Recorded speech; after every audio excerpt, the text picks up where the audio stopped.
Hello, Sunlit Ones. My name is Tyler. And my name is Brooke. And this is Cosmere Conversations.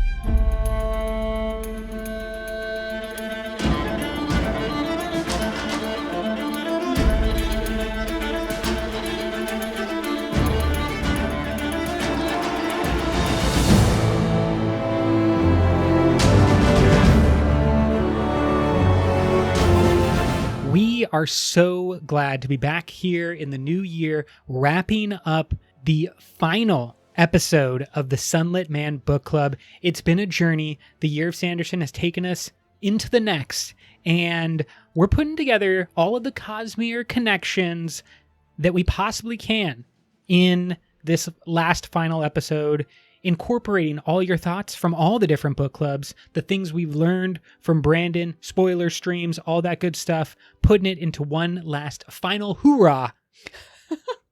I don't know if we'll fully get to every single detail, but we're going to do our darndest because this book is just chock full of references to the larger Cosmere with guest appearances by people from Scadrial and people from the Night Brigade coming in for the first time. So lots of exciting things to talk about. And I would love to just start with some of the smaller details that indicate the state of the Cosmere at the time of the Sunlit Man. Yeah, give us some perspective and some understanding of the context when the story takes place. But we are going to be looking at the big picture here more than following the specific plot details.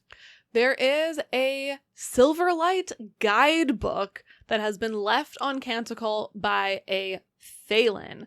This is so interesting to me. This description of the Silverlight guidebook sounds a lot to me like the real world Arcanum Unbounded.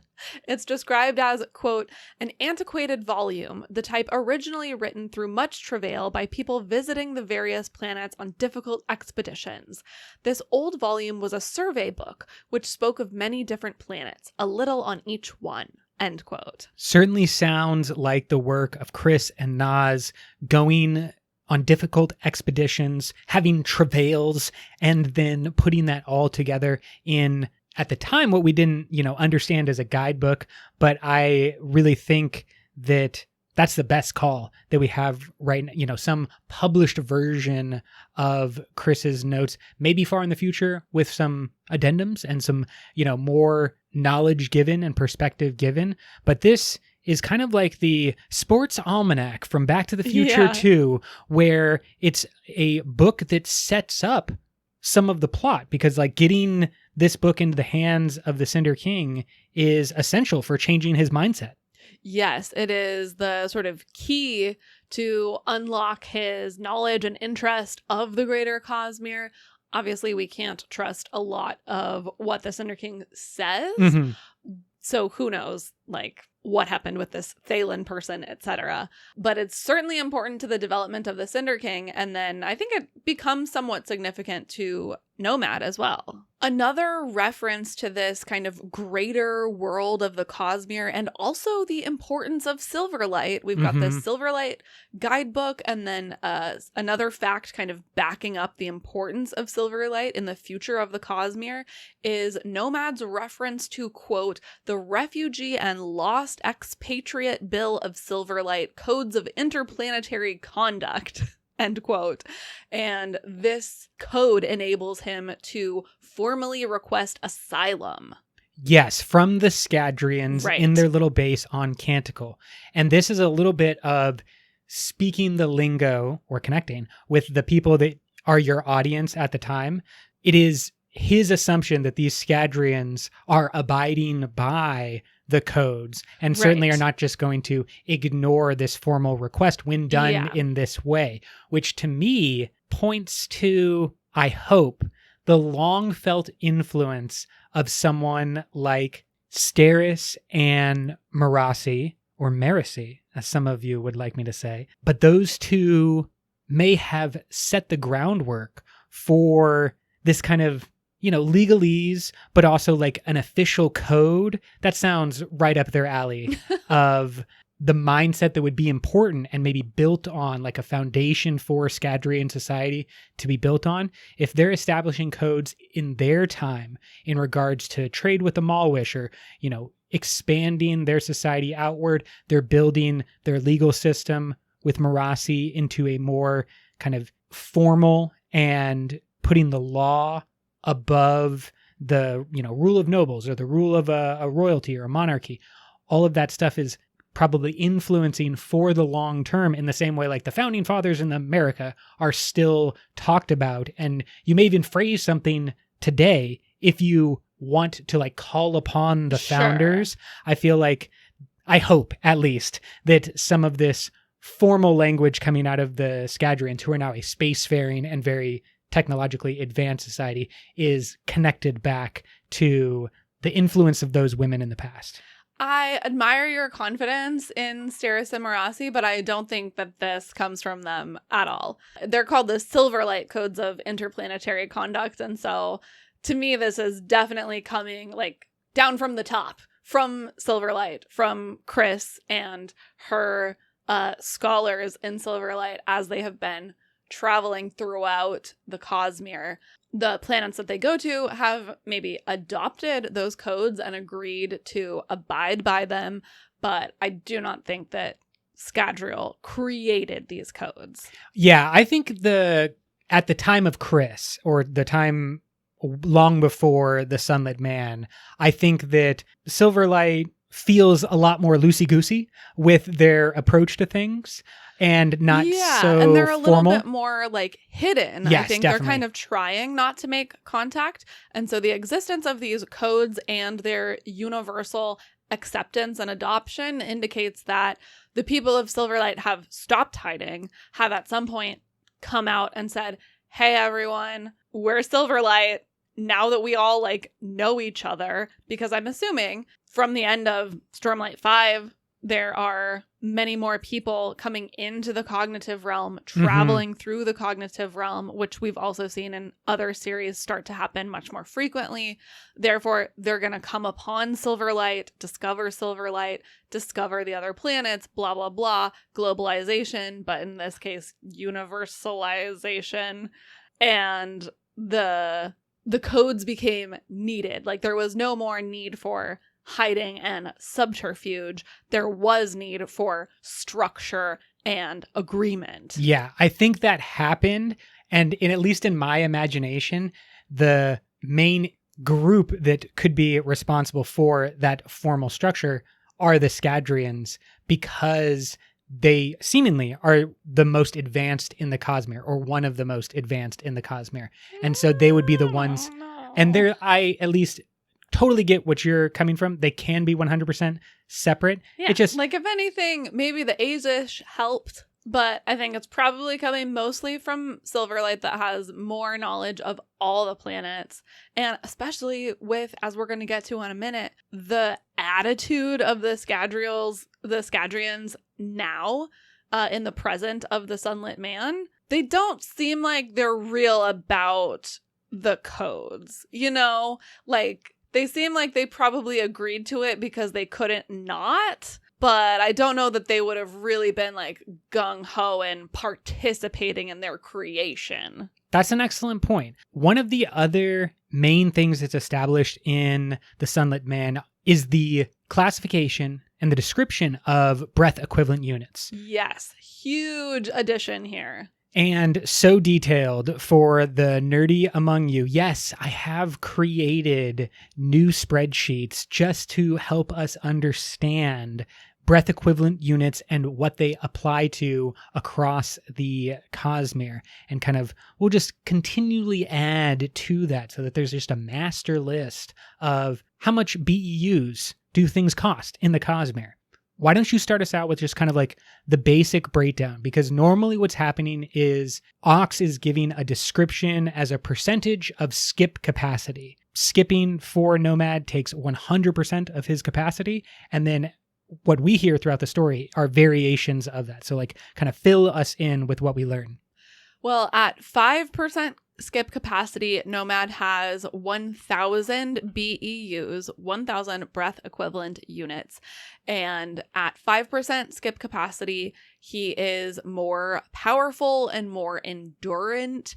This amount, 5% skip capacity or 1,000 BEUs, is equivalent to the 4th heightening on Nalthis, which gives one perfect life sense. Interesting, and I think really important going forward, especially with what we saw on Kamashi as well with Awakened Machines, is that Nightblood was created with 1,000 breaths. That is the amount that Chishara, who was of the 9th heightening, significantly higher, but she put 1,000 breaths into the sword and that awakened it. And I found it interesting that 4th heightening or life sense was the thing that awakened Nightblood. It was having an awareness of... Life sense gives life. Yes, kind of. Almost like purpose. Minimum amount needed for consciousness? Life. Or some type of consciousness.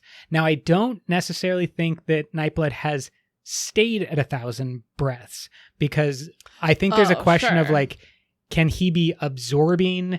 Like, he absorbs breaths or absorbs investiture, and then he expels smoke, which can be some investiture loss. But I also assume that he can just keep a whole bunch of that inside of himself. Yeah, I guess I don't know if we know that he frequently stores investiture, or is it all kind of immediately, quote unquote, metabolized in whatever processes Nightblood uses? I don't think we know for sure. Let us know what your thoughts are.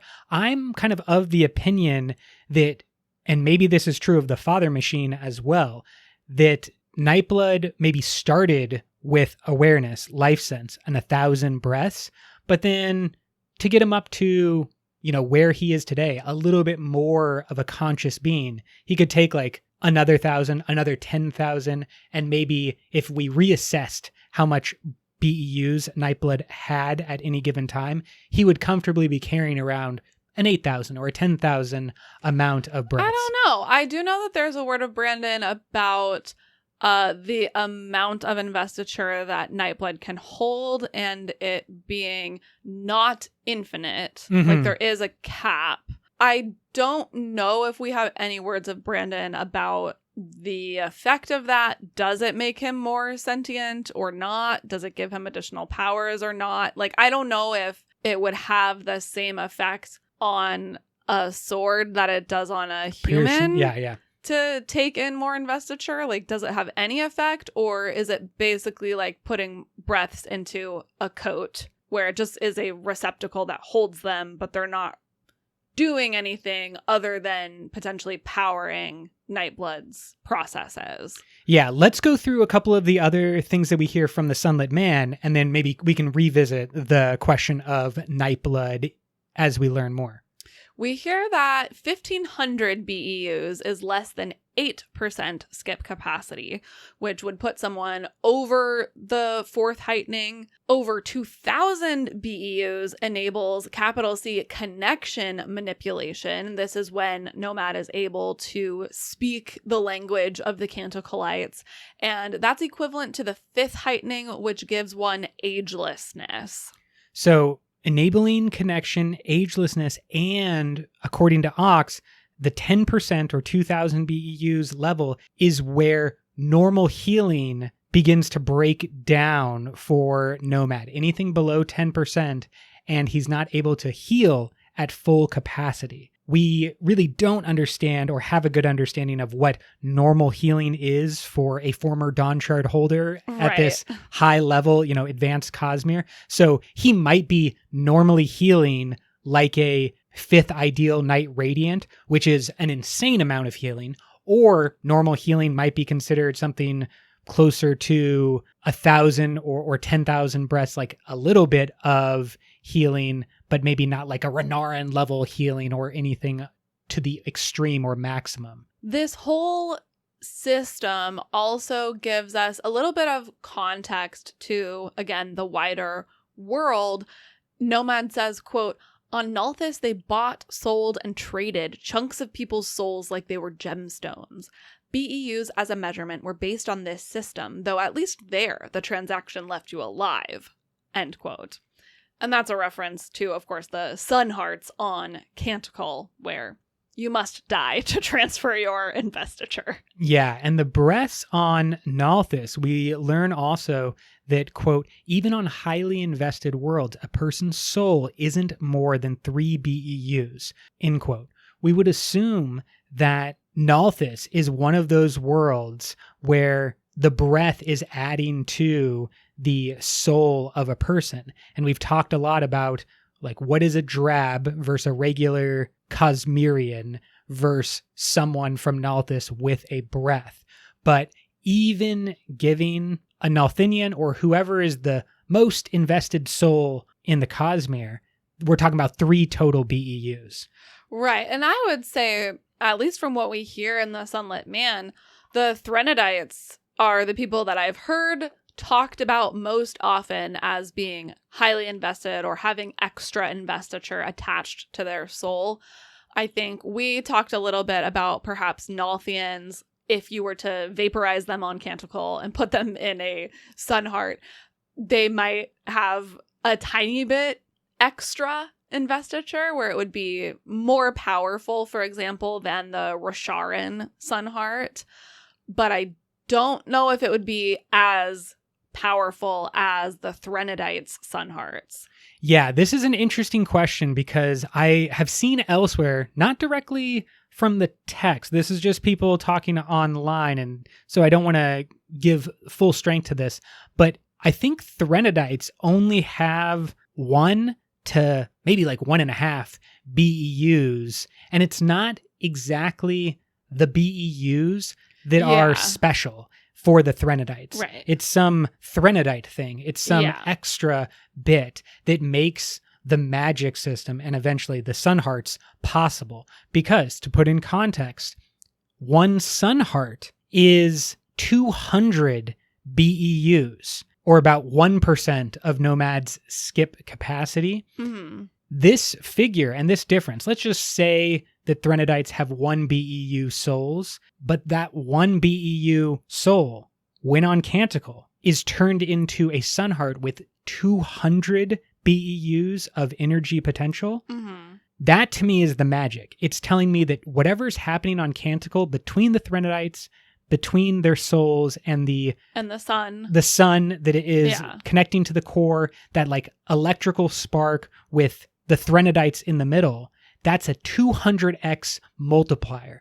Maybe a little bit less than 200x, but you get me. It's basically a 200x multiplier. And the big question would be, can that be applied to something other than a Threnodite soul and get 200x?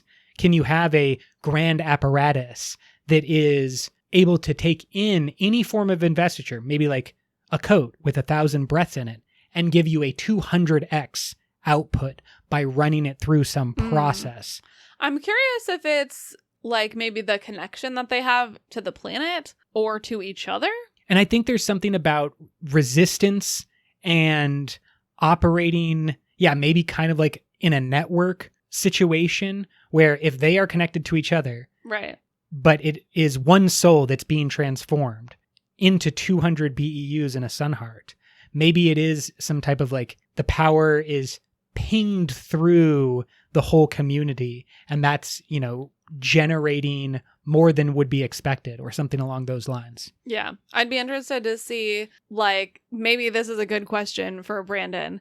Would there be a difference in Sun Heart power if Nomad was vaporized on Canticle at the beginning of the book versus the end of the book? Oh, that's a very interesting question, because you're talking about the connection to the planet being the thing that changed. Yeah.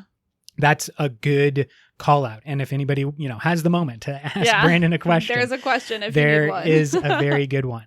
I think worth mentioning is that 20,000 BEUs is 100% skip capacity. That's the 9th heightening, which Shashara had.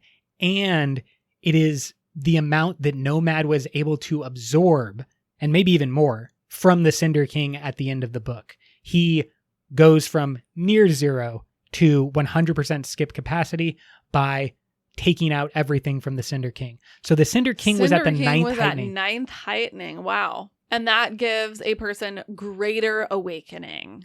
Yeah, which is the property. Which I think is what Shashara used and the knowledge that she has.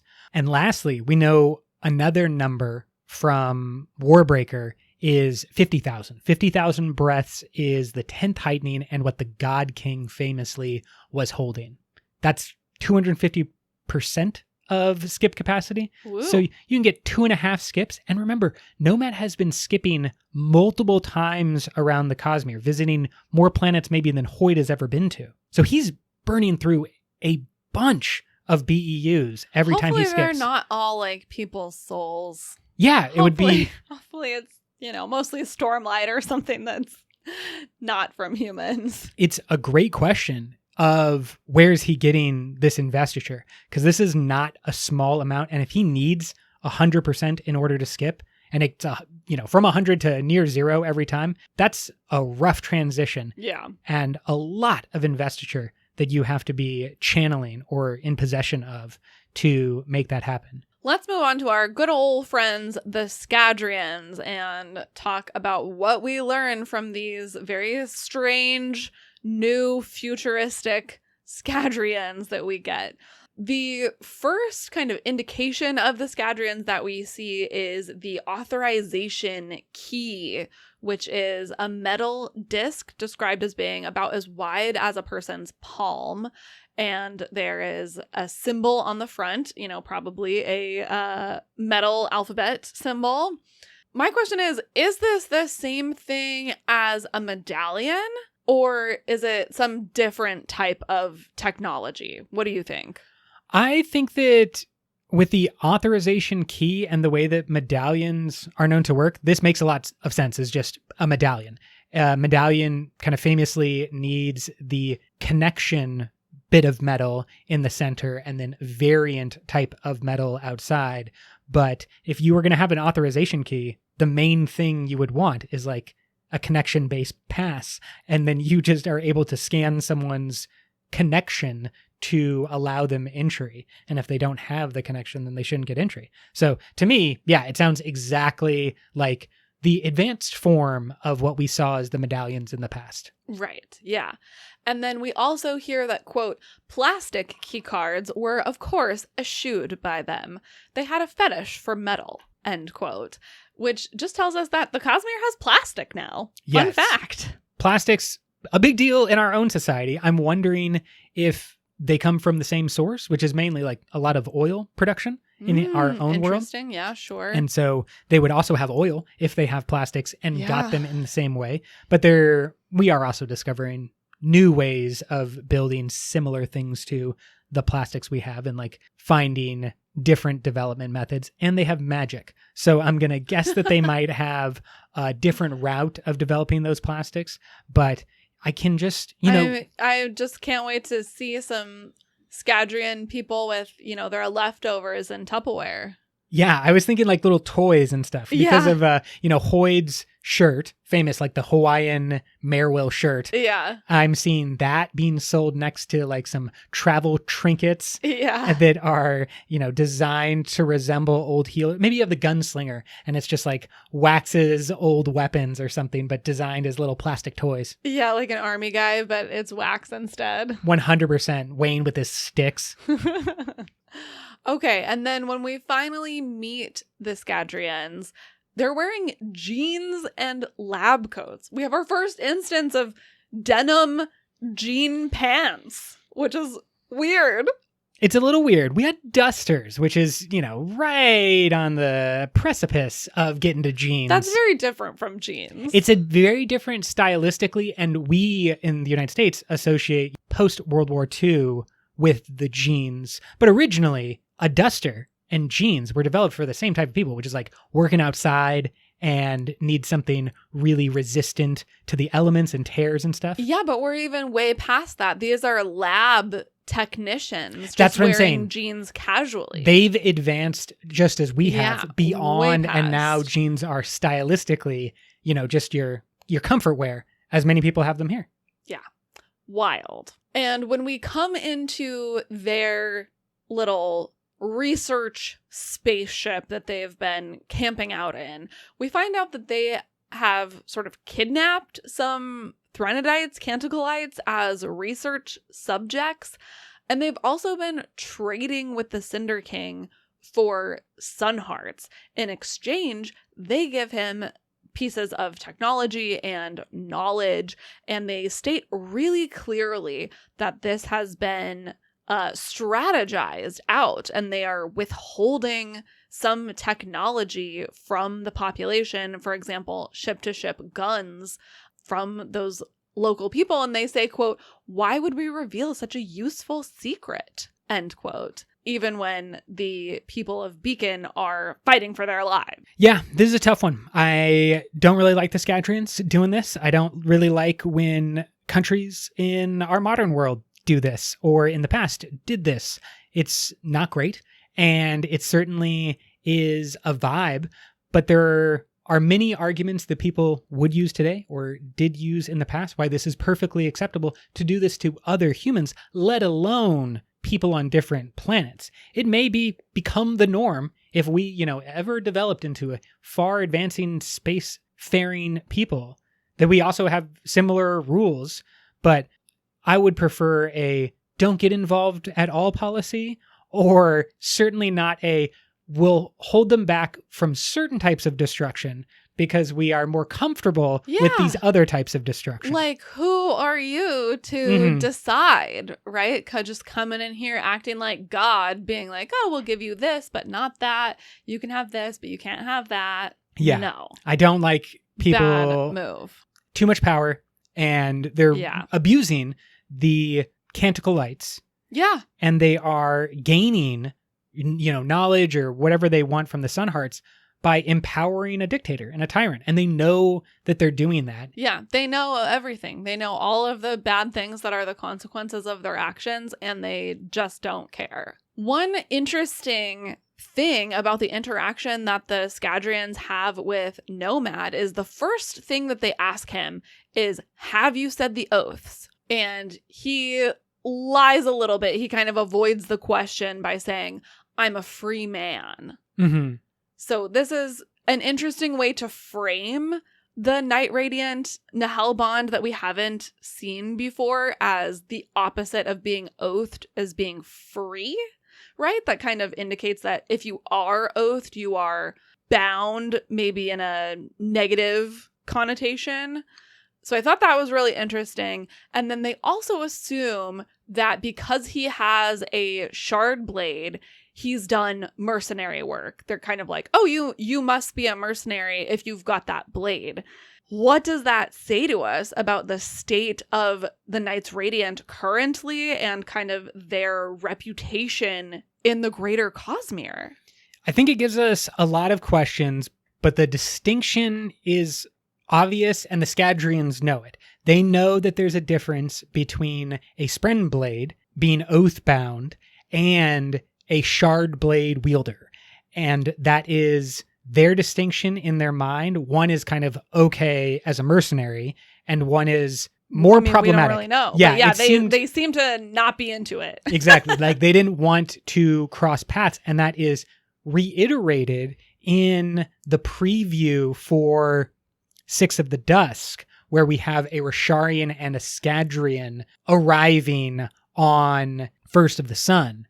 And so conflict, I imagine, between those who are oath-bound and the Scadrians who maybe consider themselves freedom spreaders or like spreading unbound protection or unbound technology, something along those lines. Maybe that's how they rationalize some of their behavior. In contrast to the Rasharians, who are, my question is still, when are the Rasharians able to get off of Rashar? Yeah. And is it possible that the first people who were able to get off were those with shard blades? And shard blades are so valuable and deadly that they became Cosmere mercenaries and were maybe exposed to like the wider Cosmere first. And then you would have this second group that shows up wielding their Spren blades at some time. But we know they can't get off right now. And so that's kind of my distinction that I'm seeing. Yeah. I think there is a lot of questions that we don't really have the ability to speculate about currently, but maybe we'll have some more clues to that at the end of Stormlight 5. Were these groups of Scadrians called the Time Tellers? Yeah. So this is a new name or grouping of Scadrians that we've heard. It's said to be, quote, one faction among the many Scadrian political movements, end quote. And theoretically, they're neutral in current conflicts. They're a group of scientists and are seeking to understand the various mysteries of the Cosmere. But they're kind of involved in this conflict. I don't know if this is what they consider neutral, but it's not neutral. Yeah, I mean, I think it sounds like they are in propaganda. They are neutral, yeah. Like that's their public persona. But Nomad says, quote, and they were absolutely not, of course, an arm of the military working in secret to develop tech that would let Scadrial stay ahead in the increasingly dangerous arms race that currently consumed most of the developed planets, end quote. This is a big question. And of course, taking our own world as the historical example, what happened when nations across the world were able to start running into each other, and arms races or tech races to advance were very common. And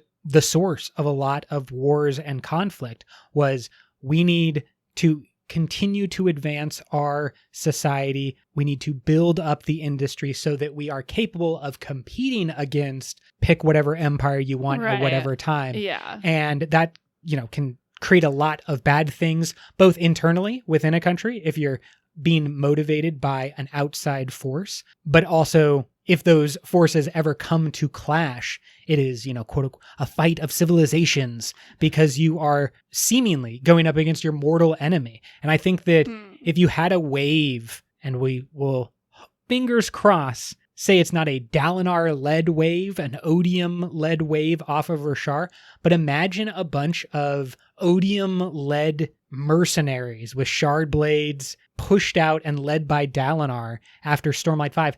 That's the first interaction that Scadrial and every major planet has with the wider Cosmere. It could throw them into a negative mindset forever. And then they're just in the arms race because they see like this first bad wave that comes out and they're like, oh no, we're afraid. And so from that moment on, it is a constant struggle. I mean, I think we already see this starting in the second era of Mistborn and the Elendel Basin being, having thought that they were the only people on Scadrial for a long time. They are very xenophobic. They're not into the Malwish. And as soon as they discover the Malwish and discover that the Malwish have knowledge and technology that is different from the Elendelians, they immediately are already defensive and competitive with the Malwish. I don't think that attitude changes at all. It just gets expanded to include, now not only did we find out we're not the only people on our planet, we're not even the only people in our galaxy. There's all of these other people who have different technology, different knowledge than us. And I think that we're seeing that there's a real resistance to that from the Scadrians' part. And I think as you were describing about our world, as history moves forward, we start to see the lines blur between science and military. And this faction, these time tellers, are kind of able to say, hey, like we're not warlike, we're not part of the military.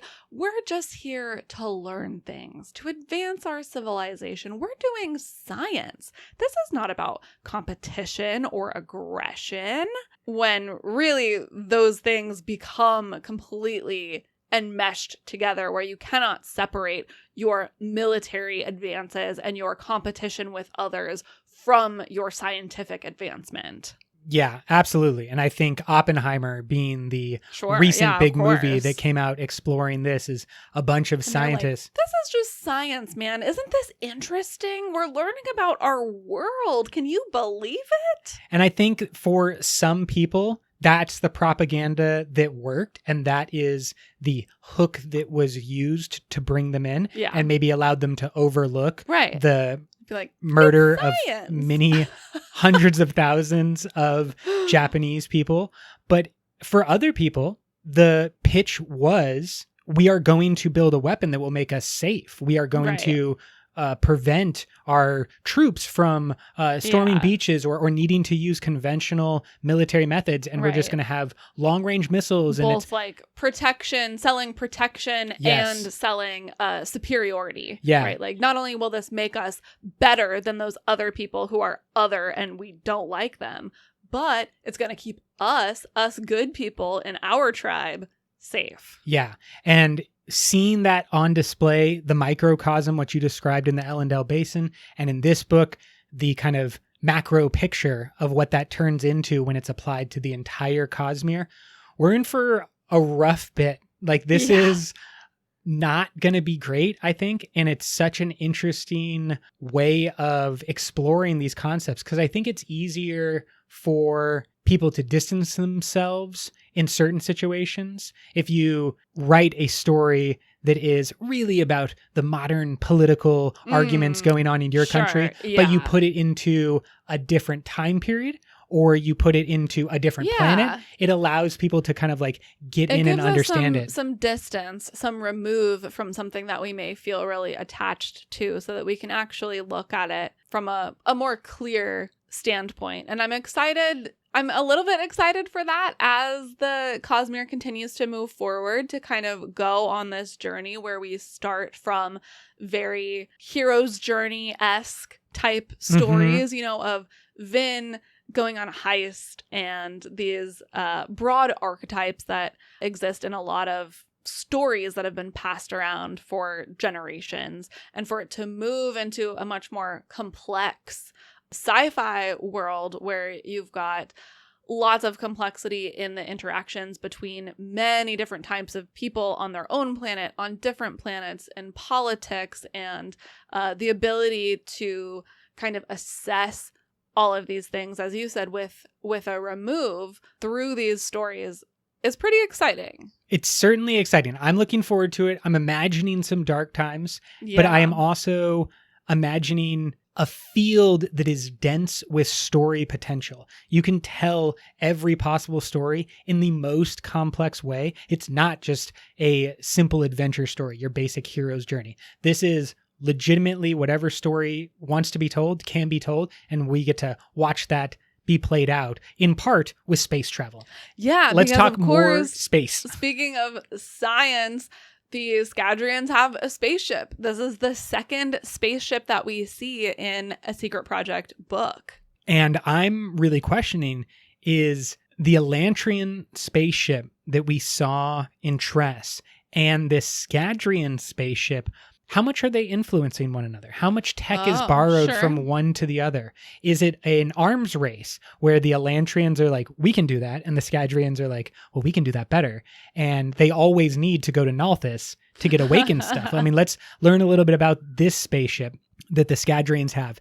It's currently embedded in the ground to hide and protect it, but the spaceship itself has an awakened steel mine that speaks with a deep musical voice. I'm curious if, and I think we talked about this in Tress as well, is this a generalization of the word awakened that is happening in this new globalized Cosmere, just to describe any piece of investiture technology that gains artificial intelligence? Or is this still specifically speaking only of using breath to create a thing that is able to be manipulated and or achieve some degree of sentience? Yeah, because awakened can apply, and currently does apply, to things prior to them being Nightblood,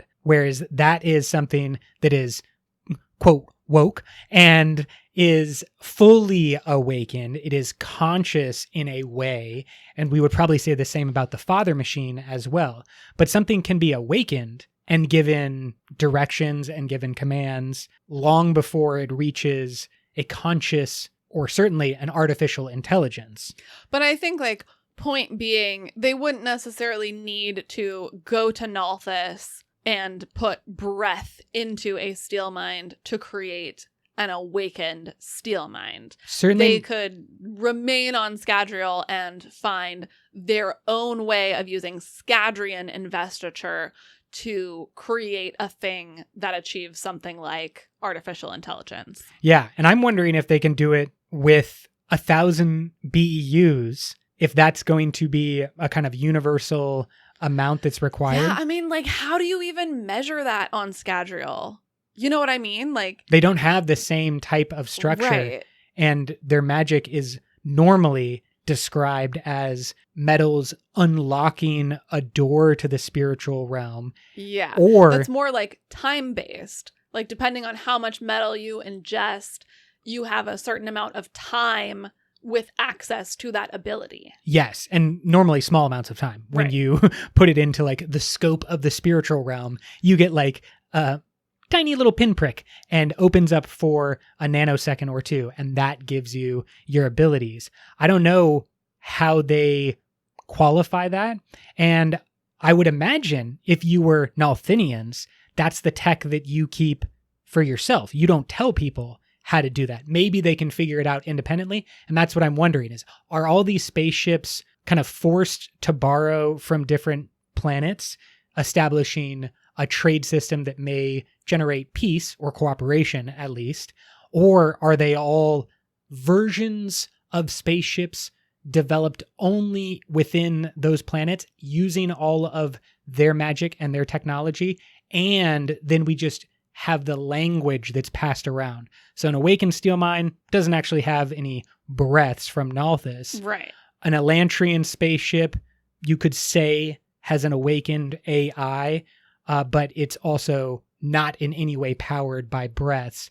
And maybe the Nalthinians do have some type of ship that is only powered by breath and doesn't have any other type of Scadrian tricks or Scadrian magic. But I would find it cooler if they were all little bits borrowed from here and there.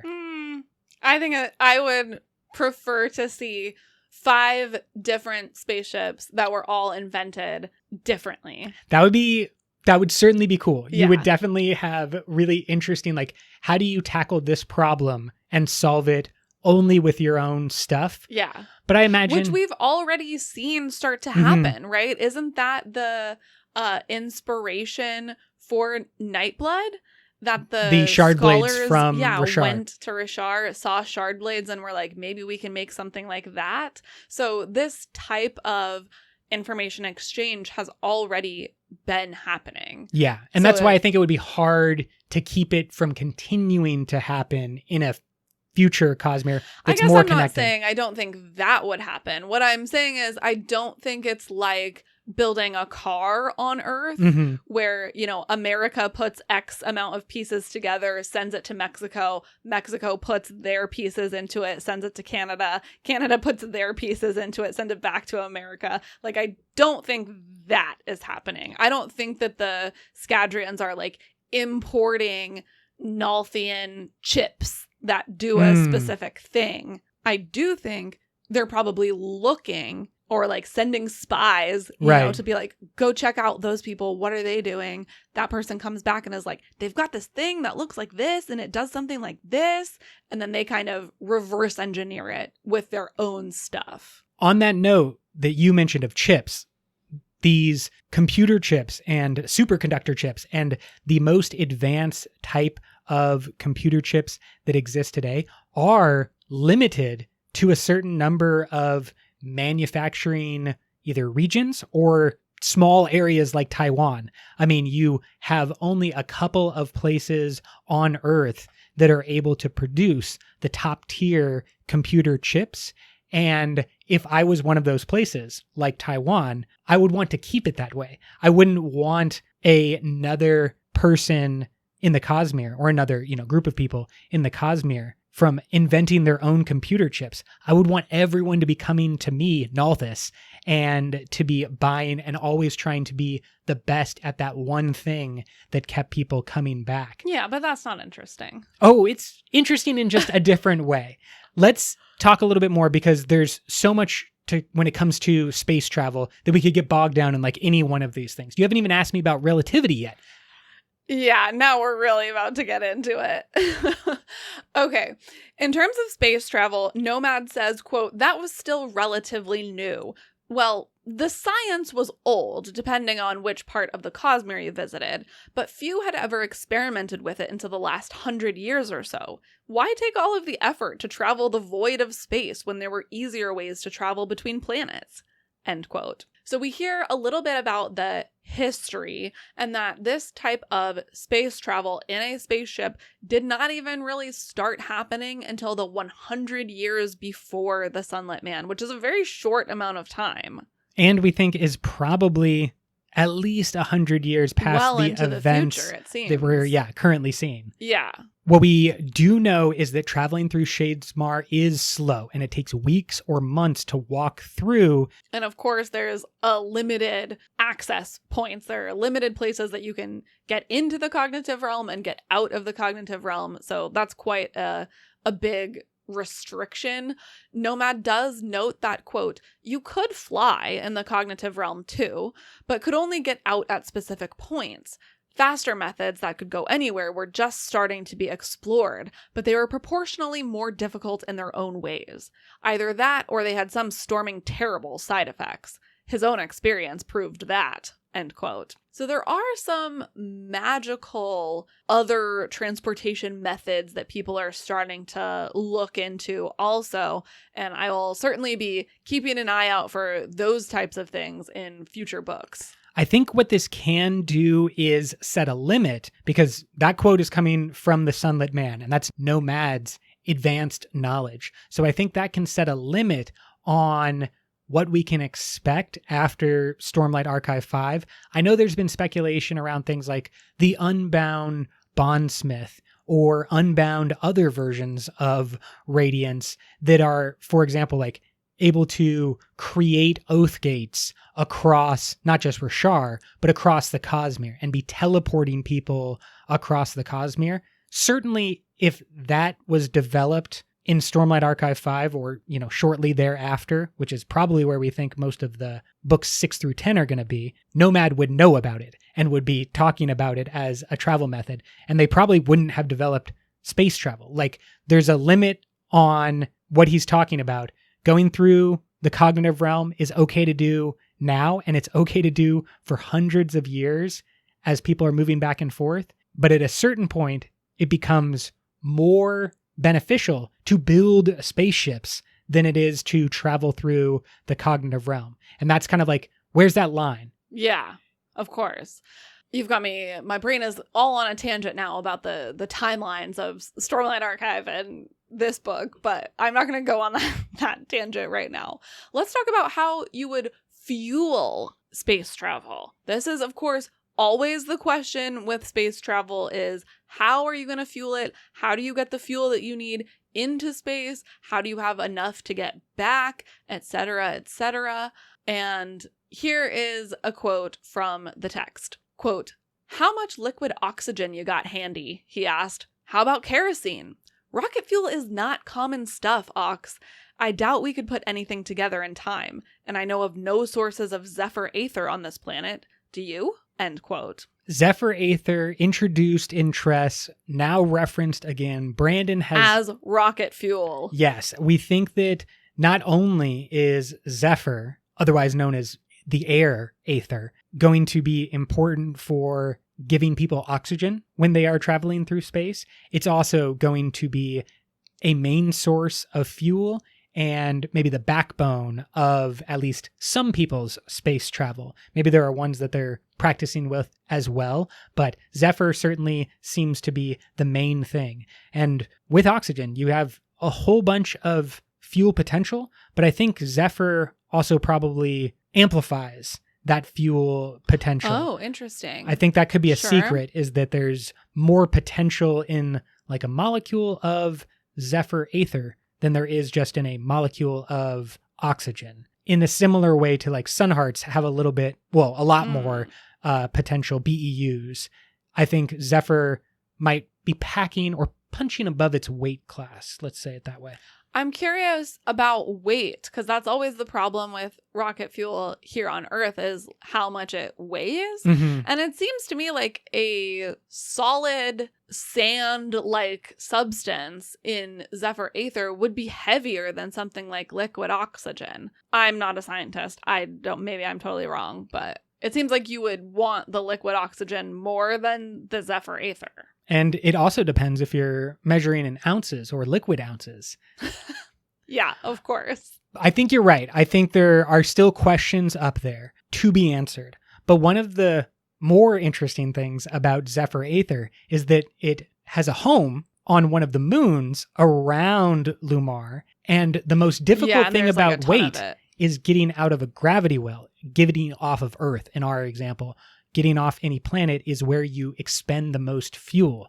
If you don't have to go down to a planet that has a huge gravity well, and the Zephyr Aether can be siphoned directly from its moon. You've got like a farm on the Zephyr moon. Yes, that's just pulling it direct. Because for some of the sci-fi books or even shows that I've seen, The Expanse being one of the more like hard sci-fi in our own solar system, they're pulling resources from non-planetary objects, your large space rocks that are just moving around. I would think getting something from the moon where Zephyr is would be better than like going all the way down to Lumar. And if they can the question I think you bring up that is accurate is like, how do you move that around? It's still a whole bunch of something of Zephyr to move around the Cosmere. And do you have like gas stations where people stop in and they pick up more Zephyr that's not Lumar? Or do you have to go to Lumar every single time you need more Zephyr? Hopefully it's near the center of the Cosmere. Right. Is it in a perfect crossroads?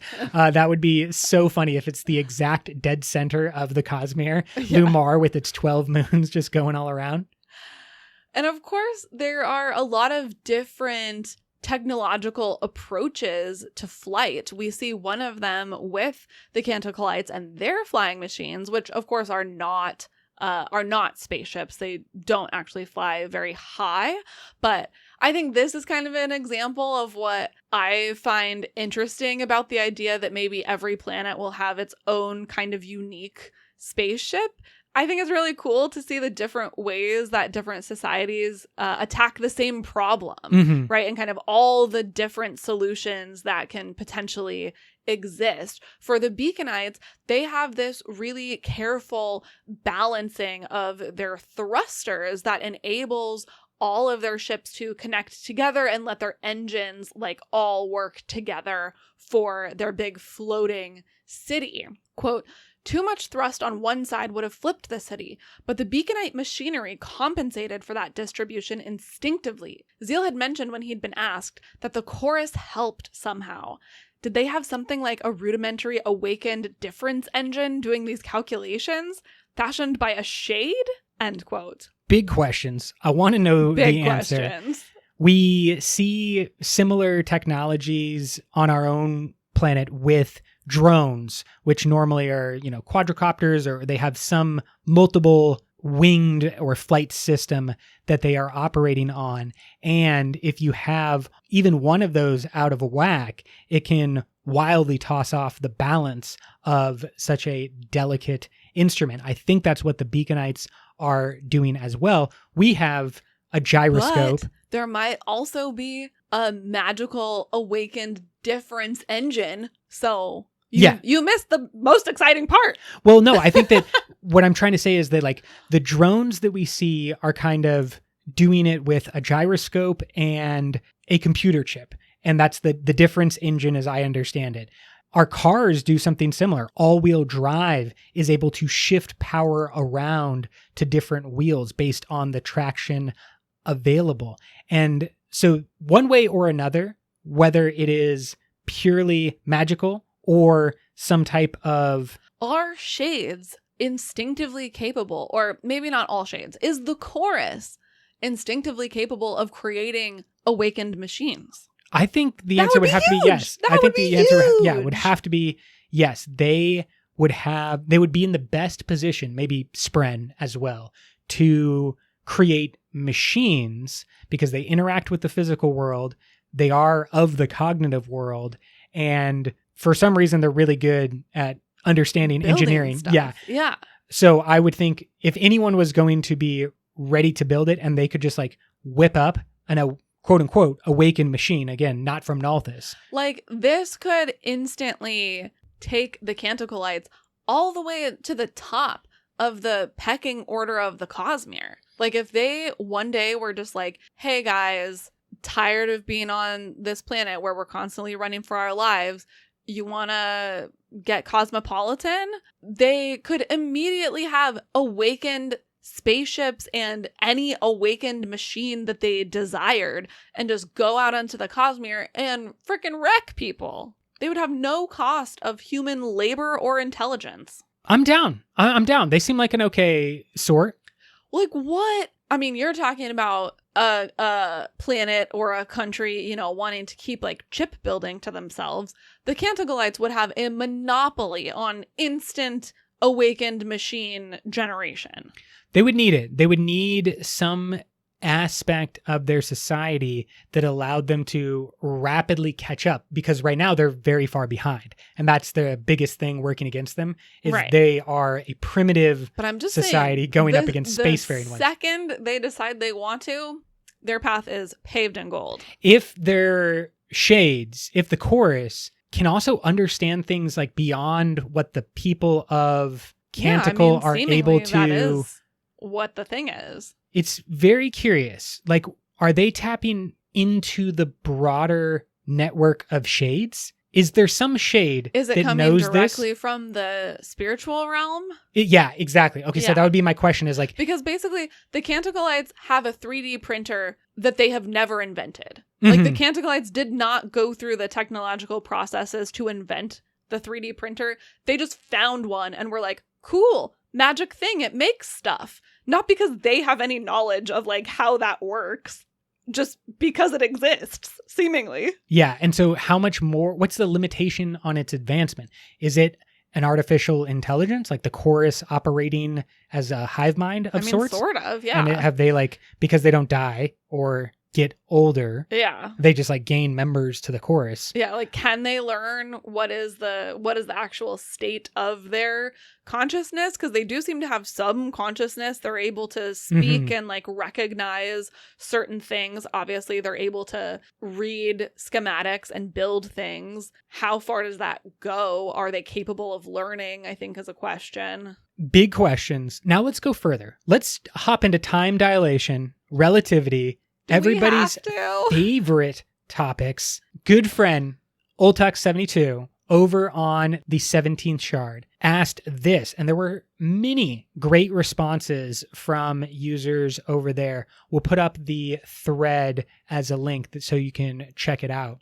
Do you think the thing in Canticle's core that had so much investiture, that it is turning into gravity? And there's some evidence that maybe there is time being slowed down because of the weight of investiture. Do you want to remark on these different kind of like elements of time dilation? I think that that's very interesting. I think, yes, 100%, there is so much investiture in the core of the planet that it is increasing the amount of gravity / mass of the planet. And then apparently a science thing is that when that happens, time slows down, which is a fascinating piece of information to add to this Canticle puzzle. It's definitely maybe a really important piece that like we didn't realize was even there. Totally. And I love the points that Oltux72 brings up. First, that Sigzil wonders how the Night Brigade gets to the planet so quickly, and the answer is they didn't get there quickly. It's just that time slowed down for him on Canticle. There's also the question of the book, the maybe Arcanum Unbounded. Zigzil is wondering why somebody would travel with an outdated book. How did it get to Canticle in the first place? And Oltux72 says they didn't. When he arrived, to him, that book was current.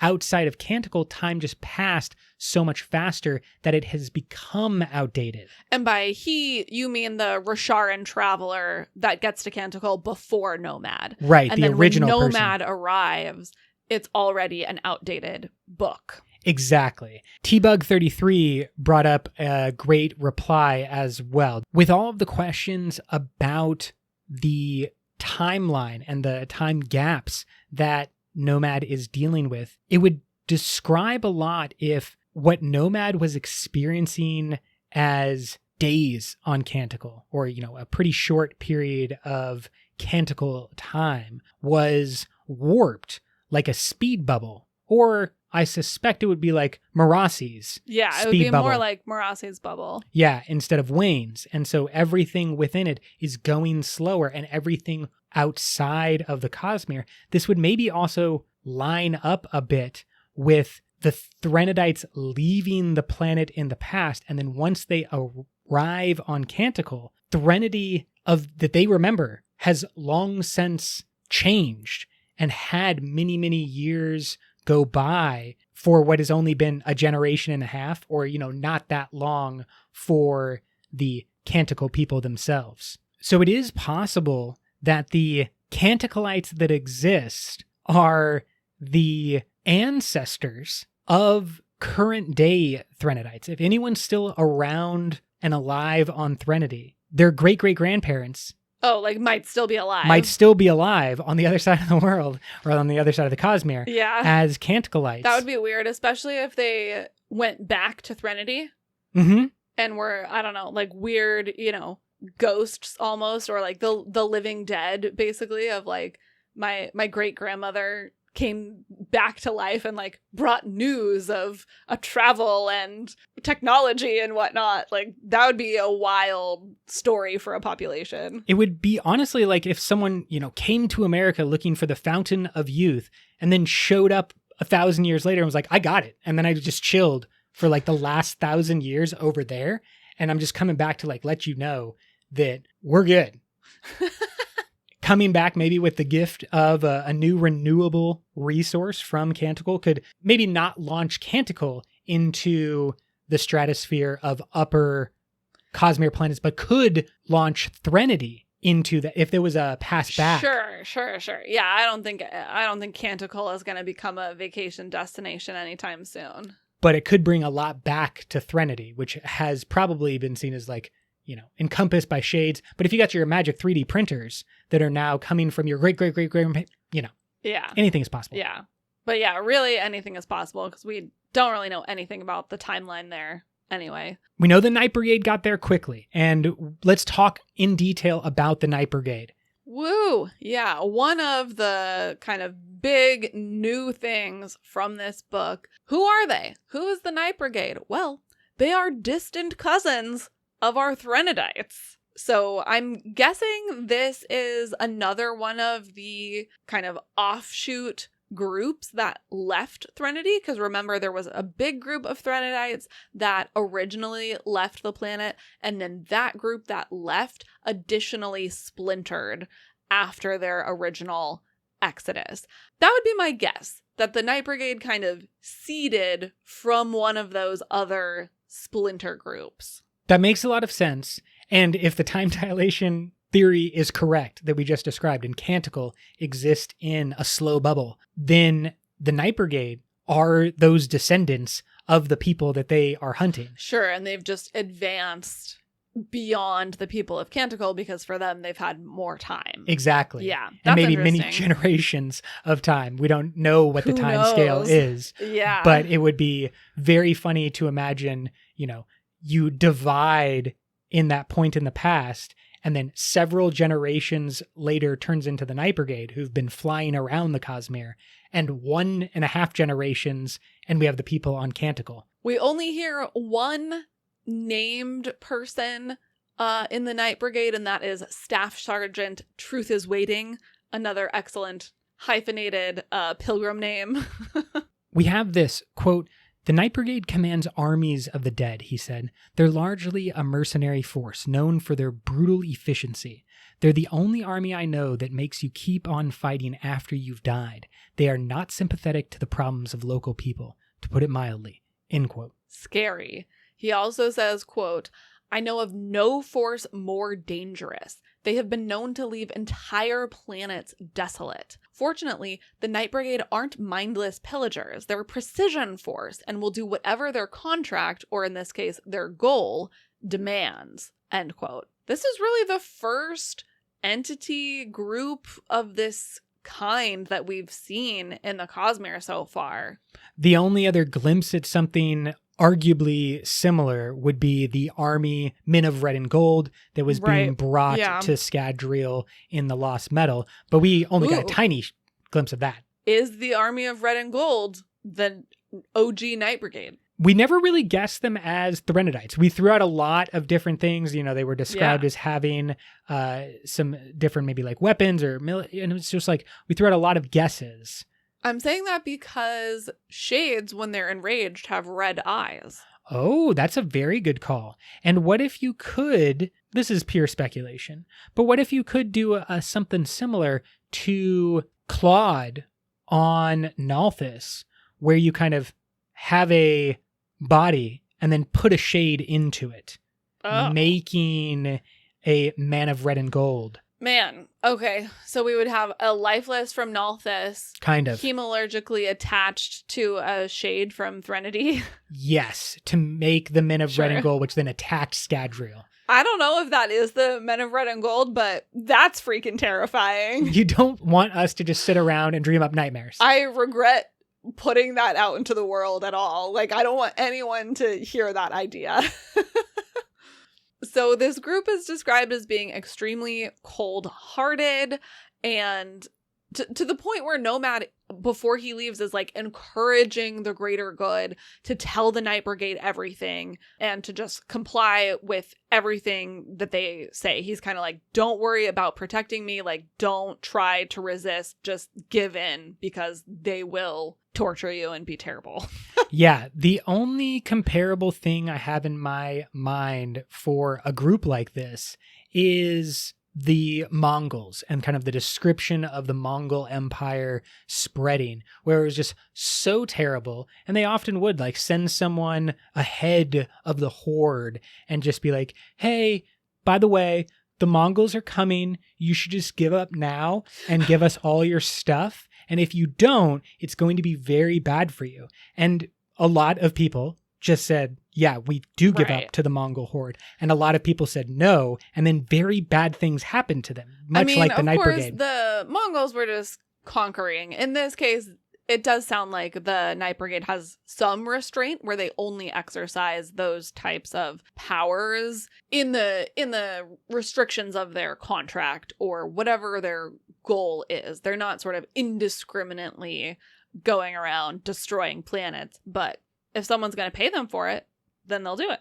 Yeah, I think that's kind of always been an aspect of wars. You have these like mercenary groups or just kind of like hardened men, normally who fought in like the last war and then don't have anything to do and are, you know, going to get in a group of 50 to 100 people. And if you have 50 to 100 of well outfitted or, you know, advanced tech people, you don't need a lot more to cause a lot of havoc in the direct type of way. You maybe can't hold land or conquer a planet, but you can lay waste to a section or hunt a Dawn Shard holder. Because let's go to the description of like, what's the whole purpose of this hunt? Well, because it sounds like they have some specific abilities at their disposal. Quote, he'd learned soon that with their twisted arts, they could kill him and fashion a spike from his soul that would lead them to the person he had given the Dawn Shard.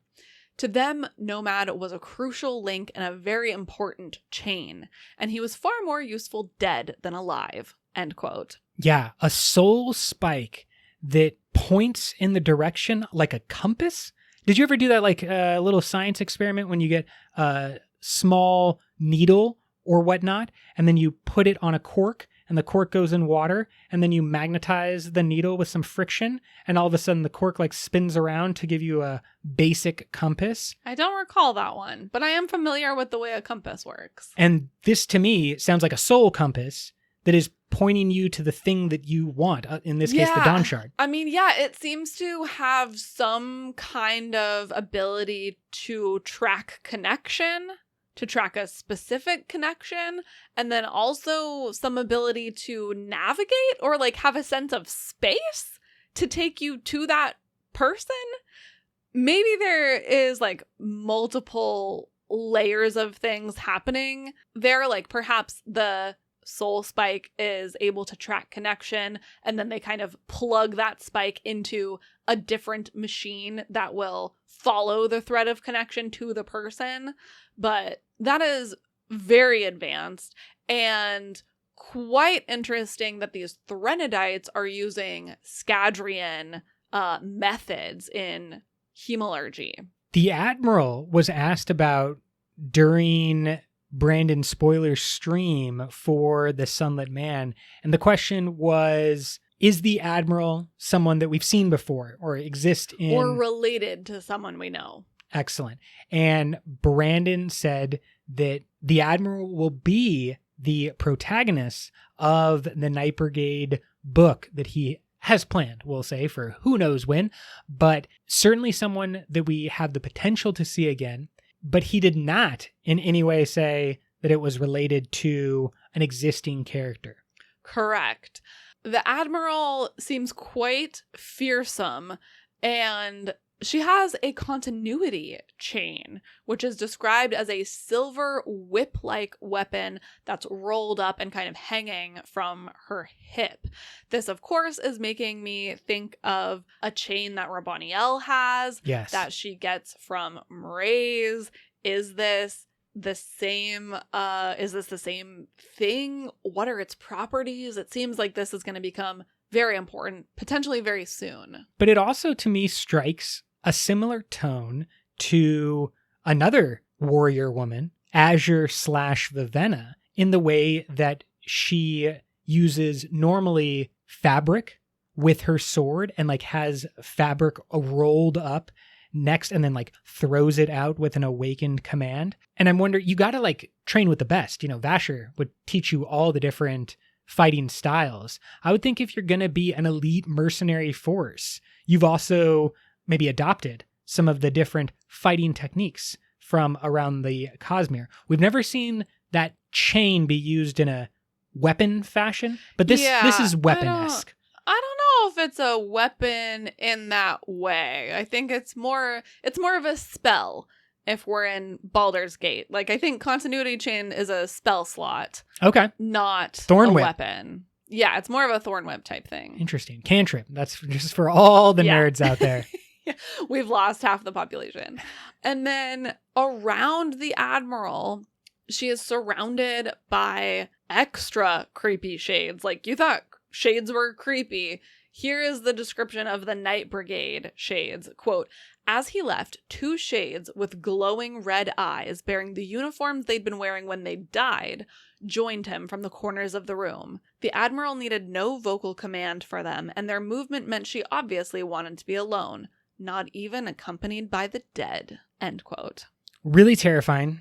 Lot to ask about the Night Brigade, their powers, their role in the Cosmere. But it does harken back to what I said many hours ago, which is that it seems like there was a reason everybody had to be afraid in the Cosmere. That these like mercenary groups from Scadrial or from Threnody, they like felt a need to exist.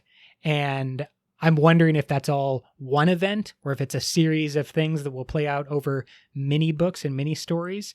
But I right now kind of see badness coming out from Stormlight Archive 5, and maybe like 6 through 10 is getting a hold on some of that and like bringing it back to Rashar for like a final showdown type of thing. But sends out like the bad vibes. A wave of odium badness goes out into the Cosmere, and everybody then responds with like, we're going to be a brutal military force, or we're going to be dispassionate scientists who are creating a brutal military force for the protection of Scadrial.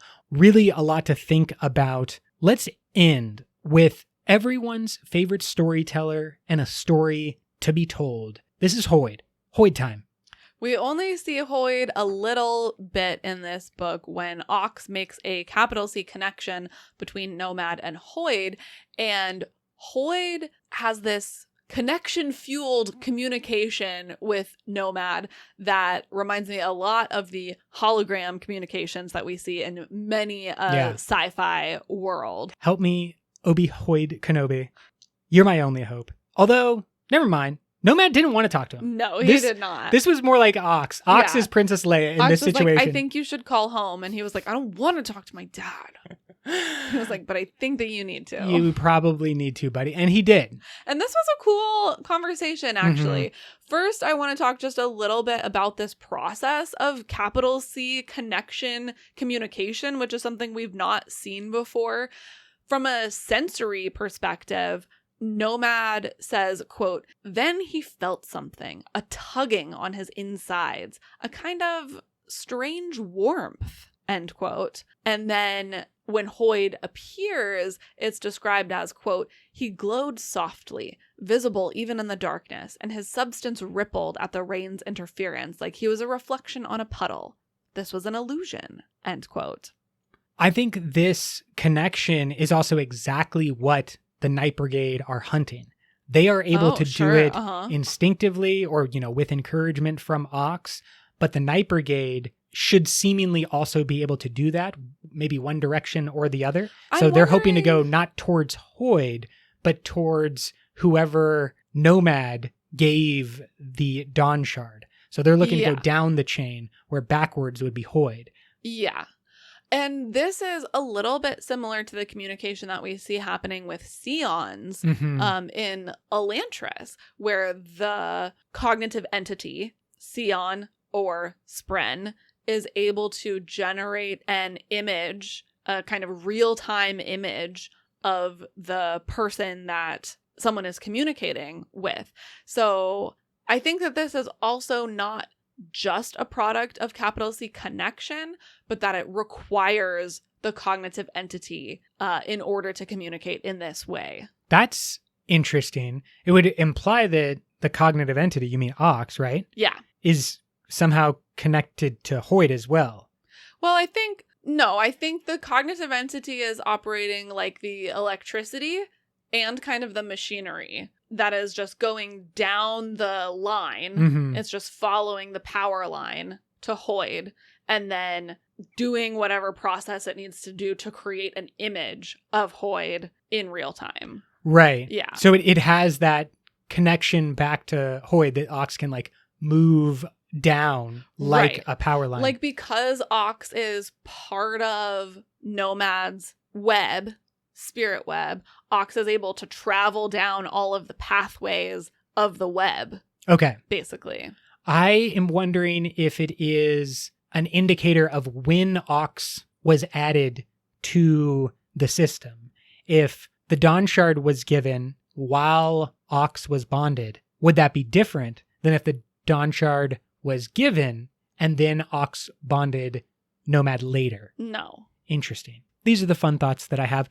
Let's get some more Hoid. I'm not done with Hoid, even though there wasn't much time with Hoid. Because this was basically the only time that, one, Hoid has been earnest, and two, that we've heard anything at all about Hoid's actual past and life in a concrete way. He's made some sort of oblique comments in the past about certain things that are driving him, about people that he's loved, etc., or, the history of his name, but nothing that we could really hold on to. And in the Sunlit Man, we finally get a single story about Hoid's past. Quote, I was that boy, Wit said from behind, when I was young, on Yolan, before this all began, before God died and world started ending. I was that boy. I can remember sitting on a rooftop, looking up and wondering what the stars were. I assumed I'd never know. The town philosophers had talked themselves hoarse arguing the matter, as was often their way. End quote. It's so endearing to think about Hoid as a boy.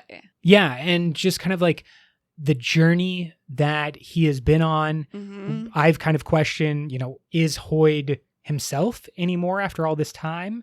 Is he suffering in the same way that the heralds show suffering, or other long-lived entities show suffering? Has he avoided that? How has he avoided it? All these questions that kind of swirl around what is Hoid are grounded in the fact that he was a mortal, a child who had dreams and lived in a world where his people didn't understand any more than the Canticle people really understand. Right. Just like what was Yeah. in front of them, what was their day-to-day.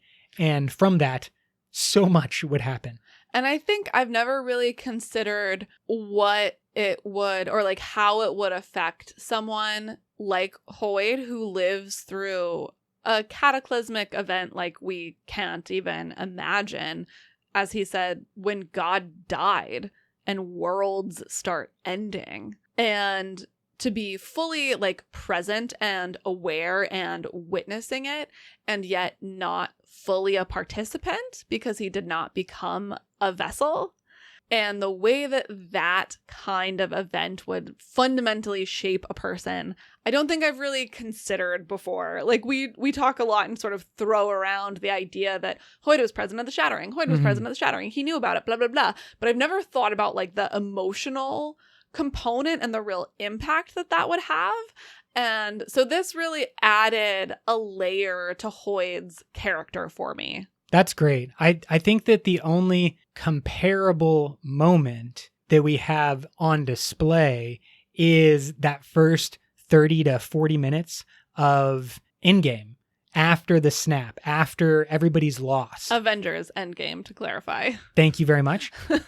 But after the snap and after the Avengers have lost, you get these glimpses into everybody's life and how they're trying to deal with that utter destruction of half of all beings in the universe, certainly worlds ending, and trying to put together the pieces. I think that in moments, maybe not every moment, but in moments, Hoyd is Steve Rogers-esque. He's sitting at the trauma recovery group, trying to talk to the other vessels, maybe at some points. Or is he? I don't know. I feel like he's running away from all of it, just like, I'm fine.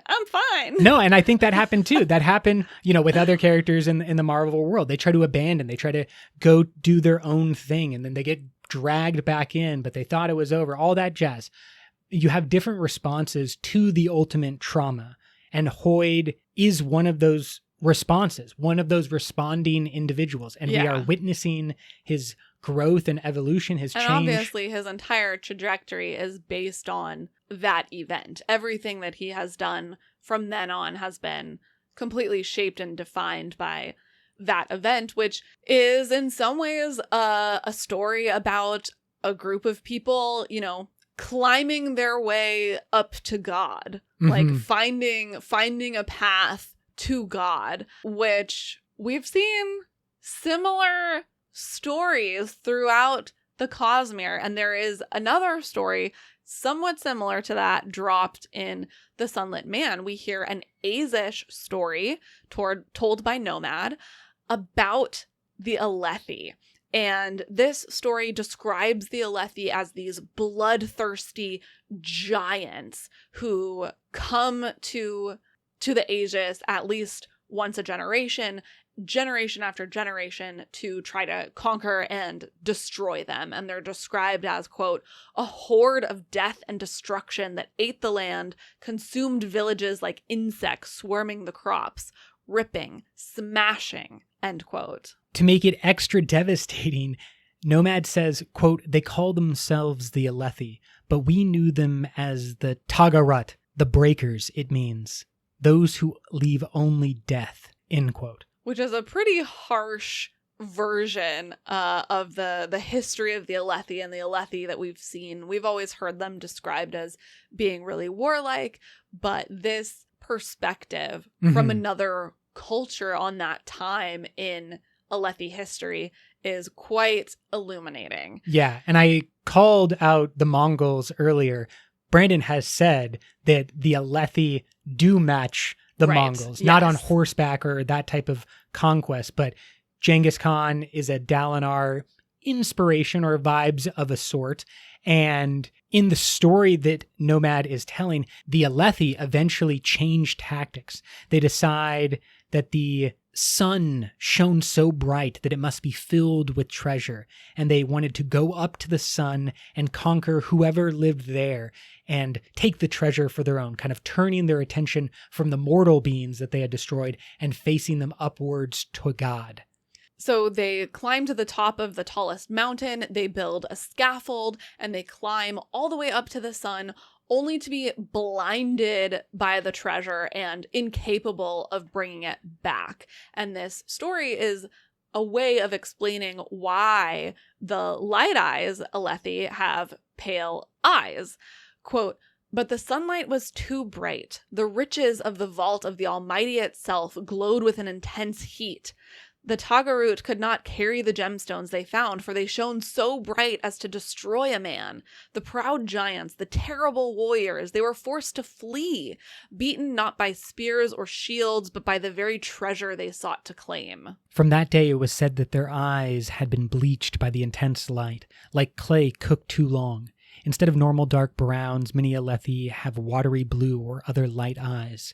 The brilliance of the heavens, where Yazir himself sits upon his throne, had destroyed their ability to see as common people do. Though they now saw the world washed out, the gleam of treasure also faded because of this. End quote. Really cool story. Very cool to hear this different perspective. And I find this little parable sort of interesting. Obviously, for a real world comparison, it has some similarities to the story of the Tower of Babel, also of Icarus getting too close to the sun.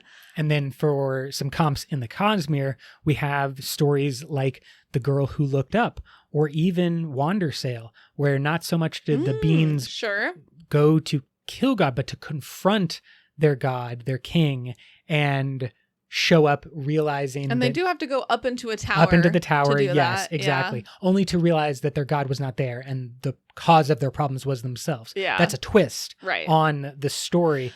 But I think too, The Girl Who Looked Up, this continual idea that is being put forward on Rashar, that there was some type of climb to the top to bring light back. There seems to be a seed of truth in that idea, and I'm curious to see if we get the real story of that. Yeah, because from a Rasharan perspective, what is the light and what is the truth that is being brought?